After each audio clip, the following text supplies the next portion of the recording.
नमस्कार दोस्तों, आज बात करेंगे टाटा कंपनी के बारे में। ये 150 साल से भी पुराना ग्रुप है और कैसे ये कंटिन्यूअसली ग्रो करता जा रहा है। और देखिए, समझने की कोशिश करेंगे कैसे 21,000 रुपए लगाकर स्टार्ट की गई कंपनी आज के दिन 28 लाख करोड़ पर पहुंच गई है। टाटा ग्रुप के जितने भी चेयरमैन आए हैं उनके टाइम के दौरान टाटा ग्रुप ने कंटिन्यूअसली ग्रोथ की और एक्सपोनेंशियल ग्रोथ को अचीव किया। तो हम देखेंगे ऐसे कौन से एथिक्स का यूज किया इन्होंने जिसकी वजह से टाटा ग्रुप कंटिन्यूअसली ग्रो करता जा रहा है।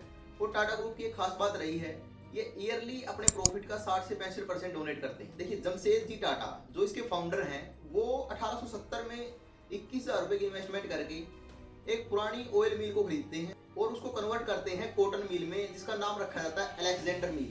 और इस टाइम पर इंडिया में ब्रिटिश का राज था एक्चुअली।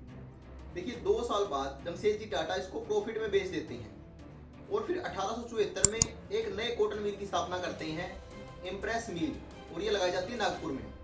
देखिए, टाटा ग्रुप को आगे बढ़ाया गया जमशेदजी टाटा के सपनों को ध्यान में रखते हुए। नंबर 1 था world class iron and steel corporation बनाना, जो कि आज हम टाटा स्टील के नाम से जानते हैं। नंबर 2 है एक्स्ट्रा ऑर्डिनरी रिजोर्ट, जो मुंबई में है ताज होटल। और नंबर 3 है world class learning organisation, Indian Institute of Science है। ये जमशेदजी टाटा की ही देन है एक्चुअली। और एक सपना था बिल्ड हाइड्रो पावर प्लांट।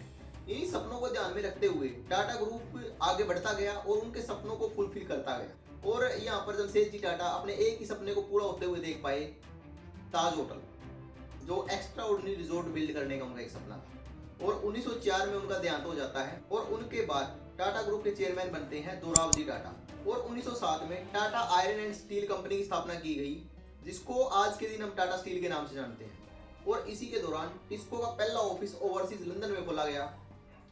और 1909 में इंडियन इंस्टीट्यूट ऑफ साइंस की भी नींव रखी गई। और फिर 1938 में टाटा के एक नए चेयरमैन बनते हैं JRD टाटा। इनका भी काफी योगदान रहा है टाटा कंपनी को आगे बढ़ाने में। ये कंपनी को 100 मिलियन के प्रॉफिट से 5 बिलियन के प्रॉफिट पर पहुंचा देते हैं। और जिस टाइम पर ये चेयरमैन बने थे उस टाइम पर कंपनी के 14 प्रोजेक्ट थे और ये 1988 तक कंपनी को 95 प्रोजेक्ट्स तक पहुंचा देते हैं। देखिए, 1952 में JRD टाटा ने टाटा एयर की स्थापना की, जिसका 1953 में नाम चेंज करके टाटा एयरलाइंस रखा गया। बट कुछ टाइम बाद इंडियन गवर्नमेंट ने एक एक्ट पास किया, द एयर कॉर्पोरेशन एक्ट, जिसके तहत टाटा एयरलाइंस को अक्वायर कर लिया। अब ये गवर्नमेंट के अंडर में आ गई थी। फिर भी 1977 तक JRD टाटा ही इसके चेयरमैन रहे। देखिए, JRD टाटा के दौरान ही टाटा मोटर्स की स्थापना की गई 1945 में और टाटा कंसल्टेंसी सर्विस की स्थापना की गई 1968 में। और 1954 में ये कॉमर्शियल व्हीकल मार्केट में एंटर कर देते हैं। उसके बाद 1991 में रतन टाटा जी टाटा ग्रुप की कमान संभालते हैं और इसके अगले चेयरमैन बनते हैं। और इनकी लीडरशिप में टाटा ग्रुप ने सबसे ज्यादा ग्रोथ देखी है अब तक की। और इनके टाइम में कंपनी ने काफी मेजर डिसीजंस लिए हैं, कई एक्विजिशन एंड मर्जर्स किए हैं। और इनकी मैं अलग वीडियो में बात करूंगा। इसके बाद ये एक नेक्स्ट वीडियो और आएगी, वो स्पेशल रतन टाटा जी के ऊपर होगी। इनके टाइम कैसे मुश्किल के दौर से गुजरी है और रतन टाटा जी के क्या प्रिंसिपल्स थे जिनको यूज करके वो कंपनी को वहां तक पहुंचाया उन्होंने। अब टाटा ग्रुप की कुछ मेजर स्ट्रेटजीज की बात कर लेते हैं जिनसे हम कुछ लर्निंग्स ले सकते हैं। नंबर 1 है business diversification and global expansion.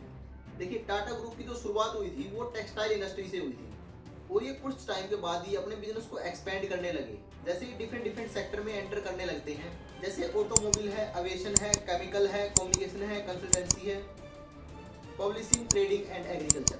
जैसे टाटा ने जैगुआर लैंड रोवर का एक्विजिशन किया और ग्लोबल मार्केट में एंटर किया। और TCS की स्थापना की ताकि IT सेक्टर में इन्वेस्ट कर सके।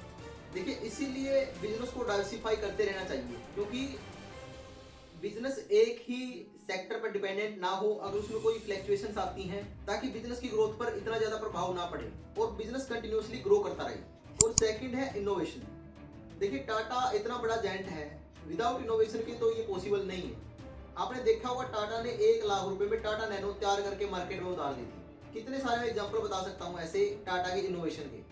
इसीलिए जो बड़ी बड़ी कंपनीज होती हैं उनमें अपना एक R&D डिपार्टमेंट होता है जो स्पेशली इसी पर काम करता है। वहाँ पर क्या होता है, छोटे छोटे प्रोजेक्ट्स को शुरू किया जाता है, उनमें इन्वेस्ट किया जाता है।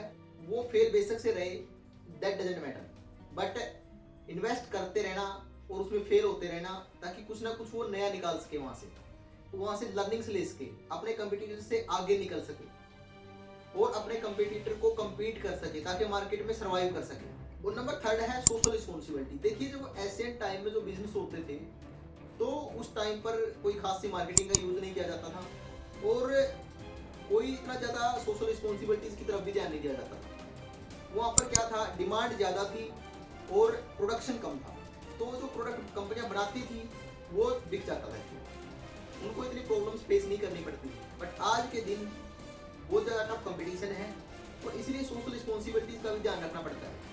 देखिए जैसे जैसे बिजनेस बढ़ता जाता है वैसे वैसे सोशल रिस्पॉन्सिबिलिटीज भी बढ़ती जाती हैं। देखिए 1892 में टाटा ट्रस्ट की स्थापना की गई, जिसने सोशल डेवलपमेंट में अच्छी भूमिका निभाई है, जैसे एजुकेशन, हेल्थ केयर और वेलनेस के सेक्टर में। टाटा मेडिकल सेंटर की स्थापना की गई कोलकाता में। और इसके कंक्लूजन में मैं कहना चाहूँगा, टाटा ग्रुप ने बदलते टाइम के साथ अपने आप को बदला है। इन्होंने अपनी टेक्नोलॉजी में चेंज लाते गए और इनोवेशन करते गए और अपने बिजनेस को पैरेलली ग्रो करते गए। और एक इनकी ग्रोथ के पीछे मेन रीजन ये भी है, इन्होंने सोशल रिस्पॉन्सिबिलिटीज को प्रायोरिटी में रखा है। धन्यवाद दोस्तों, अगर वीडियो अच्छी लगी तो लाइक और शेयर जरूर करें।